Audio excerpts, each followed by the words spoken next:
Oh, welcome to Strutty News TV. I'm joined with Mr. Schrager. How are we doing, pal? All good. Happy yourself? Happy, yeah. I think we should be happy. 1-0. I know it's not. I predicted 4-0 in our preview. Maybe I went a bit mental, but yeah, I'm quite happy with that result. One goal for every beer that you'd had at the time, wasn't it? Yeah, you've seen that. You've seen that one there from. You've seen that one from Dale's comments early doors. Yeah. Thanks, Dale. We know you too well. Oh yeah, apparently so. Well, yeah, I've brought my fractures out, but yeah. So yeah, I think overall, despite at times it looked a bit nervy, shall we say? Yeah.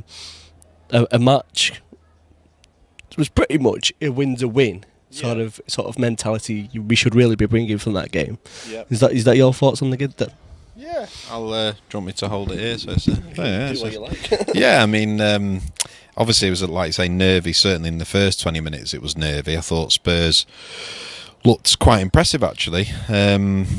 We made a few sloppy mistakes, a few misplaced passes in the midfield, and conceded possession in dangerous areas, and Spurs broke quite positively from those errors. And obviously they had the chance where I think it was Harry Kane sort of chipped the ball through to, was it Ericsson or whatever the fella's called, and he lobbed it over Romero, and it literally missed the goal by 6 inches. So that could have obviously changed the complexion of the whole game if they'd have scored after 10 minutes. And really, I'm pretty sure that Pochettino will be disappointed, because they had 2 or 3 pretty decent chances in that first 20 minutes to take the lead. So that's a bit of a cautionary tale for us, in the sense of we can't sort of rest on our laurels. I still think the centre-back is crucial to address for Van Gaal, and I think he'll be aware of that. Whether Smalling did okay today, to be fair, but it's just the small errors. Like, I believe my pal was telling me that it was Smalling who came out to commit to Harry Kane when he chipped him to pass it into Ericsson. So it's those little errors that the better teams will capitalise on, and then we will be in trouble, and then we'll be in the same scenario as last year where the defence is causing us issues. But like you say, 3 points, can't be too pessimistic. I just hope that we do address those key areas in the next 2 weeks, so that we can maybe have a promising season. Or more of a comfortable season in that respect. I was going to go back on that Smalling point. Yeah, I did spot him stepping out of defence quite a number of times, with and without the ball. I think it was more so down to the fact that there was a lot of closing down the ball from both sides. Yeah. And Tottenham did, like, in that first 20 minutes, did that quite well, and I really thought that was something that United got away with when the goal went in. Yeah. And I thought United got a really lucky break with that. But at the time, you're thinking, yes, we're 1-0 up, we'll move on from this. And at the end of the game, potentially, we could have lost. We could have lost it for 1, we could have drew it for 2, or we could have gone and scored a couple more. So it was a sort of, I suppose we've got to sort of take it as it is. And I think not overreact is more of my sort of sense of feeling about the game, because it's I'm trying to come up with the word for it, but I think it's more of a perspective that we just don't rush to sort of take anything sort of as a face value at the moment, really, because there was a number of good performances. Yeah, there were. And there was a couple of, like we say, mistakes. Smalling stepping out defence at the wrong moment. For me, Rooney didn't get in the game at all.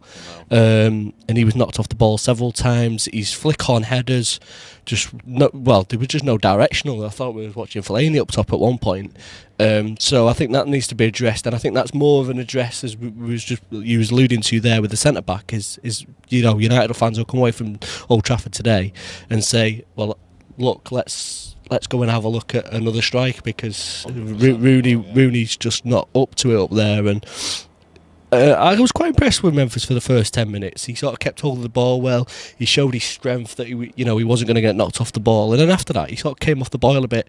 And in one respect, he just sort of started falling all over the place. And I thought it was a bit Young-esque, because Young got done for it a couple of seasons ago, and maybe that's just a bit of a learning curve first game. Like I say, with try and take things not on face value for the point of Yeah. taking them. But I think there's got to be some lessons still learnt there for the new players. I thought Schneiderlin was immense again, which is what you'd expect, especially in the Premier League. He knows what it's all about. Schweinsteiger's sort of debut was more of a Cameo. Cameo appearance, and he did his job. Carrick didn't do too badly. I've seen a couple of people. I like I like the balance of Carrick and Schneiderlin. I kind of joked on Twitter that Carrick, or should I say Schneiderlin, plays the game 5 miles. He's sort of a similar player in many regards. They have similar attributes. I think they're both very composed on the ball, and they're both very neat passers. But I actually think that Schneiderlin plays the game about 5 miles per hour quicker than Carrick. So I actually think the pace at which they play complements each other quite nicely in terms of one being able to slow it down, one being able to speed it up. So I thought that was a positive. Like you say, the striker is an issue as well, because when we're lumping balls up forward, if you're playing with a top 4 of Mata, Depay, Young and Rooney, none of them are particularly tall. So you've not got much height in there to win headers. But I just think we need a commanding presence, both at centre-back, someone that's established, but also up front, we need someone equally established that's got a presence and that can be a nuisance to defenders. Well, I think, is that not a case of then, is that where we're going to be able to pick and choose where to play Fellaini in games then? Because I know we got a run of games last season and he did well in that. But he is that nuisance that you can put him up top to do that job. He is, but is he dynamic enough? Is he a prolific enough goal scorer? I mean, I'm talking like, I'm sure you want as well. We want a sort of, I know it's ridiculous because there aren't that many about, but we want a sort of Drogba-esque striker in his prime, someone that's an absolute beast.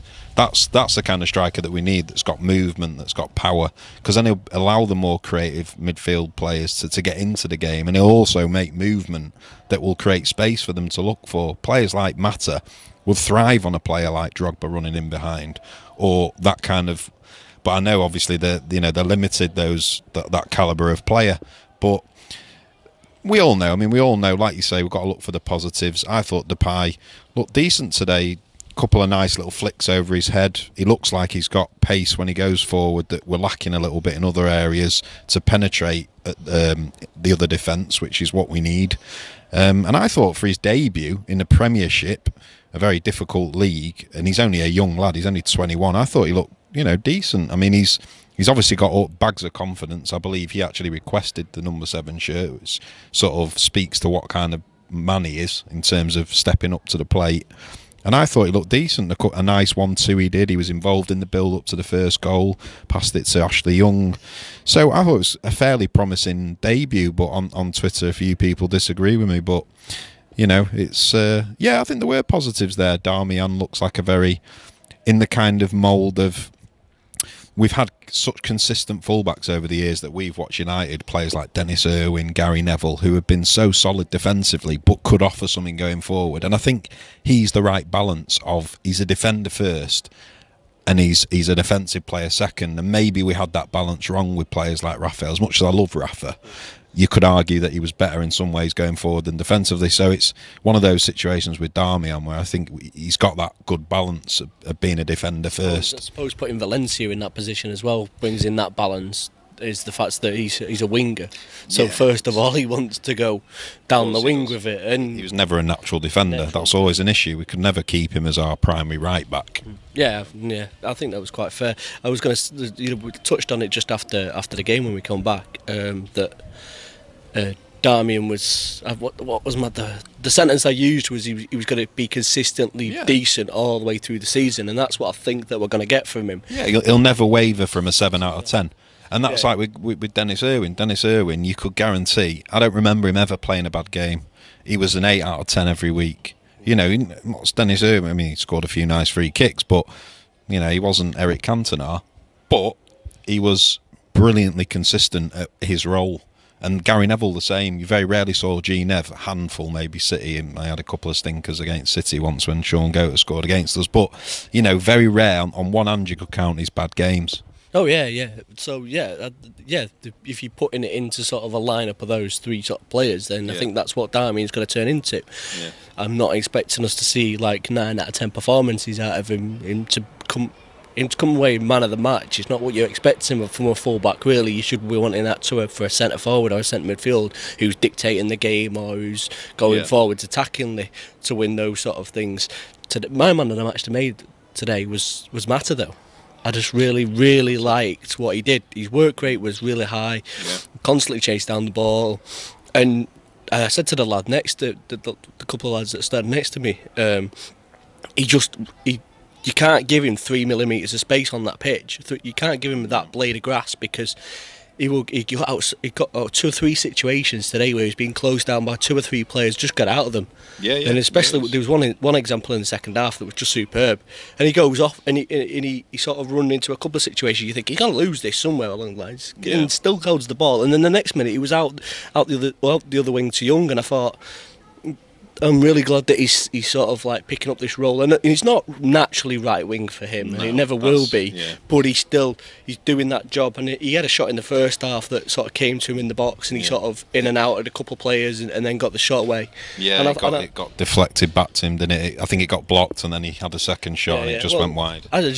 But even that, you've still got to Yeah. put the effort into to get that sort Yeah, of. he's tenacious, and he's chasing balls down. And I agree. I actually thought Mata in the first half had a bit of a slow start. He gave the ball away a couple of times in midfield, but thereafter he picked it up. You know, he didn't let his head drop, and he was, like you say, one of our better players today. And I think as well, just thinking about other players, like you say, Schneiderlin. I love him. I think he's absolute top notch, and also what he offers that's better than Carrick, of course, is that he's more combative. So he does get stuck in more than Carrick. I'm sure you noticed today he made a couple of interceptions as well. So he reads the game like Carrick, but he's arguably more physical. I just think they're a nice balance in many ways, those two. And if we're to believe what the report suggests regarding Schweinsteiger and Pep Guardiola saying he's not been fit for 3 years, I mean, if we're being honest, he doesn't look like he's in absolute top-notch shape. He looks like he might be carrying a little bit extra, but we might not need, with this wealth of central midfielders that we've now got, we're in all these competitions, so we can use him sparingly. Doesn't have to be the first choice naturally. Yeah, I think he's got to be used for his experience, especially Champions League. It's going to be quite crucial. But I think we had the debate about having Carrick and Schweinsteiger on the pitch at the same time in the PSG match. Yeah. That they, because of their ages, and they are like similar players, and all three are pretty much like similar players. And I think Schweinsteiger maybe has got that sort of edge, in ability to just hold up the ball and play a bit more. Carrick's a bit more offensive when he passes. You'll find the gaps that nobody else has seen. Yeah. And he did that for years. Van Persie thrived off it in that 2012-2013 season. And that sort of wanted him to come back and die. And he did it at times last season. Yeah. He played the ball for Fellaini's goal, for the first goal against Tottenham at home here. And he has got that sort of range. I don't think Sneijderlin's got that, but I did pick out a couple of passes from Sneijderlin that were Scholes-esque. Yeah. They were 50, 40-yard pings to the wings. Yeah, and I think he's got it. He's got it in his locker. he's got that one in his locker. And I think that may be key, because the possession sort of football that Louis van Gaal's got is really good. But it's that case of being able to spring wide, drag a team into that side, push it back if you need to, if you can't get down that wing, and then play off the other one quite quickly. Yeah. So to have a player who can look up and then ping the ball, and we've seen Rooney do it time and time again, but we don't want to see Rooney in that position. And I think that sort of, because you've got those three players, that locks out Rooney from doing that. Yeah. And now Rooney's he did come deep a couple of times, Rooney, today, and that drags a hell of a lot, because there's no forward man playing on those centre backs, and Depay's not going to just swap up to that role, because that's not him. You know, it's not his natural role to go and play right up the top. Although it would be quite offensive. I'm going to go back onto the point that we had about someone tall up top for knocking down balls and stuff. Chicharito. Someone tall. not in that respect. I thought more of the fact of someone, you was talking about someone Drogba-esque. Yeah. You could, a hybrid really of having Fellaini and Chicharito hybrid would be about the sort of quality player we wanted in that respect of having someone like Drogba, because Chicharito could turn off his man, he could turn a man and disappear down the other way, he could sit on the shoulder of a man. Drogba's done it for years. I'd actually rather have Drogba on his own up front than have both Chicharito and Fellaini on the pitch, if I'm being honest. Yeah, well, Carling Cup experience at one point. But just I think he was alluding to the fact that you could get Mata to sort of play with Chicharito in that sort of way, because he likes to be right up the top, and he does read going through in the channels and out and into the box at the right times really, really well. So I don't know, it could be quite an interesting season to see if Chicharito gets games, and Fellaini as well on his own points for that. Yeah, I mean, apparently, obviously, we all know there's a bit of a dearth of strikers at the moment. If he doesn't bring one in, and we're left basically with Rooney, James Wilson and Chicharito, then you'd think he'd have to get games. I mean, apparently last season, the official reason that Van Gaal gave for not playing Chicharito is that they had too many players up front, and last season we did. We had a wealth of players there, now we don't, so maybe that was the genuine reason, and now Chicharito will be given opportunities. But another thing I wanted to touch on was the goalkeeper. I thought he was very steady in the sense of some nice, he came out from his line pretty well a couple of times, cleared the ball when we're in danger, and also a couple of nice saves when he got down low, and he's obviously a tall fella, so there were some promising signs with Romero as well, I thought, for his debut. Yeah, he pulled off a couple towards the end as well, one that sort of he let go off his hand towards and he got that away from danger from it sitting on one of the strikers coming in right at his hands. The other points I wanted to touch on, because I said I wouldn't mind to see if De Gea didn't play today. Obviously, our preview on Wednesday showed that we all wanted De Gea to start. That never came to pass. Yeah. But I think what my comments were on Wednesday was the fact I wouldn't mind seeing Johnston play because of the way that he springs off the line, and he's sharp at reading that ball. Yeah. And also the thing with him, the argument you could make for him, even though he's not as experienced or senior as Romero, is that he knows the club and he knows the players here better than Romero. But I thought Romero's inclusion today was massively vindicated in the end, because it was flawless first appearance, really. Yeah. I've got no qualms about his performance at all. He did really, really well, and I quite enjoyed, apart from the times, but he commands his box a lot more better than what De Gea used to do. Yeah. We saw De Gea coming out and just I was about to say fisting, but we'll keep it clean. Fist pumping the ball, like just throwing a fist at the ball to knock it clear in his first sort of early days. And even now, I can't remember like ever seeing him get right to the edge of the box to pick up a ball. I quite enjoyed that at Romero, especially when you've got the likes of Blind, who's not really a centre-back, who at times today didn't do too badly. I quite enjoyed the fact that he was able to give pass at the back, especially for the fact that, and that was another point Romero picked up on, was the fact that he was passing out to his fullbacks, and Tottenham saw that in the second half, and they started to apply pressure towards our back four. Yeah. But he still dealt with the situation at the right manner at the right time. Yeah. So if the easiest ball was to go out to the right back and he saw the right back being closed down, he'd react to it quite quickly and get the ball clear. There were a couple of chances where he didn't do that, but luckily we had got the sort of experience of players to do well. No, I agree. That is promising that he's adaptable as well. All right, well, happy days. On to a week on Tuesday. Bruges at home. What's your thoughts about the tie? I don't really know much about Bruges, but it's something in theory we should win at the very least. He's finished second in the Jupiler League last year, so they're not a team to sort of be bashed around about in respect. I think they did quite well in Europa League last season as well, so they've got some sort of European experience. But I think it's just a case of taking, and Louis van Gaal will probably be wanting to take these games by game till Villa Friday night, and then on to that one first. Yeah. I think it's a decent tie for United fans, because the travelling away won't be that far. It's decent for the team because it's a short flight as well. Yeah. To get back for preparations, we sort of tried and underestimated the idea of Spurs' performance today because of the amount of travelling they've done recently. And I think, to be fair, in actual fact, they gave a good account of themselves despite losing. Yeah, they and did, yeah. So, despite of all that travelling, they gave a good 90 minutes of performance.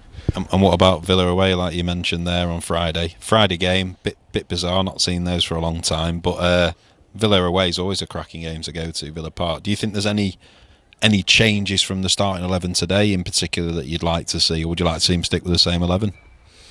I think we, for consistency and to have a really good start, now that we've got a full injury-free, we say injury-free, Jones is supposed to be out for 3 weeks, but practically injury-free squad, then I'd like to see the same starting 11, just because the consistency, and it'll build up confidence between the players that are on the pitch. And if we do need to make some changes here or there, then... I know, I agree with you. The only change I might be tempted to make, then again I'm a bit biased towards Herrera, no Fiesta, is that maybe sort of move. I know he won't do it because he will play Ashley Young, but to then potentially put Depay out wide where Ashley Young was, and then Mata in that role in the middle and play Herrera instead. That's maybe the only thing I'd try, but that's just because on the evidence of today, Ashley Young still has that frustrating tendency to always hit the first defender. But we've discussed why that is. We've discussed why that is always, instead of cutting back on his right, it's when he tries to take the man on and cross with his left. But it's still frustrating that a man that costs 120 grand a week can't cross with his left foot. That's me. That was more because he's naturally right-footed, and I think I've picked up on this on Stephen House and had this whole thing about against Ashley Young last season, and the game against Villa Park, which he puts a cross in and we score the winner from. I can't remember if it came off his left foot or not, but we had this discussion earlier on about the fact that he's trying to beat his man. First and foremost, he's trying to beat his man, which is good. He can naturally do that on the right hand side, and he's building up his game to do that on the left hand side. But his weaker foot is the left wing. So when he takes it past that man, he gets past that match, which I thought he was really getting quite frustrated with the fact that there were a couple of challenges that were deliberate blocks. He'd got the ball past the man and couldn't get past the man because he was being deliberately blocked. But once he gets there, then his natural foot to be on is a left foot, because even me as a right footer, I used to play down the wing. If I was there, because my natural would be to go back onto my right foot, and he has mixed up a lot. You'll see him do it for so long, and then he'll go back onto his right foot. But we had this discussion before about if he goes back onto his right foot, his left foot always goes to the near post. He doesn't beat his first man. But if he goes back onto his right foot, he overhits it. Which is alright when you're playing Fellaini. Which is good when you're playing Fellaini, but not anybody else because it's the opposite corner flag, or goes out. But I think... that's a fair point, actually. The one thing I will give him credit for is today, at least, it seemed like he was more willing to try and take the man on the outside and then at least attempt to cross with his left foot. Because at points last year, he was becoming so predictable in terms of cutting back in on his right that defenders would know they could telegraph it all day. Well, at least now he is mixing it up a little bit, I suppose. At times, the Premier League teams that knew about him last year would double up as well. Even despite on which wing he was playing, they would double up on him, and I think that's where we're going to. It will happen throughout the season that teams will learn that we're going to have to double up against him down the wing. Because you're not going to be allowed to get him many. I thought Pereira was going to come on today, and then it turned out to be Valencia because Pereira was warming up. But that would have been quite an interesting move if Pereira would have come on and put some decent crosses in. That would have been quite an interesting one. But I think that situation where he's doubling up is where Luke Shaw's going to have to come into that sort of form that we've seen him in pre-season, about bombing forward, about getting past people and delivering crosses. So I think that's going to be quite an interesting season for both of those two. And it appears Luke Shaw's in very good nick, so he will have the fitness levels hopefully to be able to do that. So I think he needs to take his him and Januzaj have got to tell that fitness instructor to go and see Rojo after latest pictures. Sergio's going to kill me if absolutely bloated. But I think Rojo's another one to come back into the team. So overall, if we go back to summarising the day, 1-1, 1-0, 1-1 probably could have been a fair result. 1-0 is a great sort of 3 points on the board, it starts us off quite well. Yeah, especially when you go and have a look at the 3 o'clock kickoffs that have just pretty much finished as we're recording this. Yeah. There's some quite interesting results up and down. Yeah. No, I agree. Well, pleasure analysing it with you, and on to the next one. Yeah. Thanks, pal. Subscribe to the channel, give it a like. Plenty of good content coming up this year. Plenty of interviews with ex-players, plenty of previews, plenty of analysis, in-depth shows. Yeah, subscribe and enjoy the content, and give us some feedback as well.